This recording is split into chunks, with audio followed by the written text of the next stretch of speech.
सोचिए जरा, अगर एक दिन अचानक बिजली विभाग की टीम आपके घर या दुकान पर आ जाए, मीटर देखे, तार देखे और बोले कि आपने बिजली की चोरी की है और फिर सीधे आपके हाथ में लाखों का बिल थमा दे, तो उस वक्त आपके पैरों तले जमीन खिसक जाएगी। क्योंकि सच्चाई ये है कि भारत में बिजली चोरी सिर्फ चोरी नहीं, बल्कि एक ऐसा अपराध है जिसमें जुर्माना आपकी सोच से कई गुना ज्यादा होता है। और आज मैं आपको बिल्कुल साफ, आसान और जमीनी भाषा में बताने वाला हूं कि बिजली चोरी करने पर कितना जुर्माना लगता है, जेल कब होती है, और सबसे खतरनाक बात कि बिजली विभाग यह कैसे तय करता है कि आपने कितनी बिजली चोरी की। क्योंकि यही वो गणना है जो आम आदमी को बर्बाद कर देती है। भारत में बिजली चोरी का कानून विद्युत अधिनियम 2003 की धारा 135 में लिखा है। और इस धारा के अनुसार अगर कोई व्यक्ति सीधे लाइन से तार जोड़कर बिजली चलाता है, मीटर को बाईपास करता है, मीटर से छेड़छाड़ करता है या मीटर को जानबूझकर धीमा करने का तरीका अपनाता है, तो वह सीधा सीधा बिजली चोरी मानी जाती है। और जैसे ही चोरी पकड़ी जाती है, जुर्माने की घड़ी शुरू हो जाती है। अब ध्यान से सुनिए, क्योंकि यहीं से खेल बदलता है।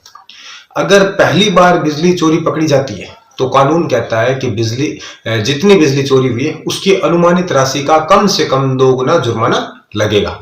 यानी अगर विभाग ये मान ले कि आपने 50,000 रुपए की बिजली चोरी की है, तो आपको सीधे 1 लाख भरने पड़ सकते हैं।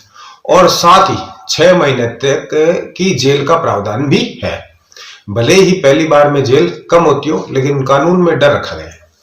अब अगर दूसरी बार बिजली चोरी पकड़ी गई तो मामला सीधा खतरनाक मोड़ ले लेता है, क्योंकि जुर्माना 3 गुना हो जाता है और जेल 6 महीने से 5 साल तक की हो सकती है। यानी अब समझ लीजिए कि यह मजाक नहीं रह जाता। और अगर चोरी दुकान, होटल, फैक्ट्री या किसी व्यवसायिक जगह पर 10 किलोवाट से ज्यादा लोड के साथ पकड़ी जाती है, तो विभाग और कोर्ट दोनों सख्त हो जाते हैं। और अब आते हैं उस सवाल पर जो हर आदमी के दिमाग में घूमता है कि आखिर बिजली का विभाग ये तय कैसे करता है कि हमने कितनी बिजली चोरी की। क्योंकि ज्यादातर लोग यही कहते हैं कि हमने तो इतनी बिजली कभी जलाई ही नहीं। तो सुनिए विभाग की गणना का पूरा खेल।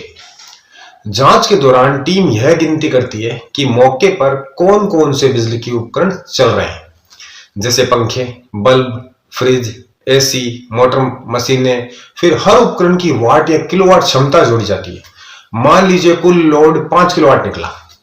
अब विभाग ये मान लेता है कि ये लोड रोजाना 10 से 12 घंटे चलता है, कई बार 12 घंटे ही मानते हैं। इसके बाद सबसे बड़ा झटका आता है जब विभाग ये तय करता है कि चोरी कितने दिनों से हो रही है। तो और यहां यह अनुमान चलता है कि 3 महीने, 6 महीने और कई बार पूरे 12 महीने। अब जरा हिसाब समझिए, 5 किलोवाट लोड, 10 घंटे मानी बिजली बोर्ड ने, और 180 दिन बराबर 9,000 यूनिट। और अगर प्रति यूनिट 6 रुपए रेट मान लिया जाए तो सीधी गणना होती है 54,000 की। लेकिन कहानी यहां खत्म नहीं होती, क्योंकि यह चोरी का केस है, इसलिए इस राशि का 2 गुना या 3 गुना जुर्माना जोड़ दिया जाता है। यानी एक झटके में बिल पहुंच जाता है 1,08,000 और 3 गुना तो 1,62,000। और यही आम आदमी टूट जाता है, क्योंकि उसने कभी इतनी बिजली इस्तेमाल की ही नहीं होती, लेकिन कागजों में गणना तैयार हो चुकी है।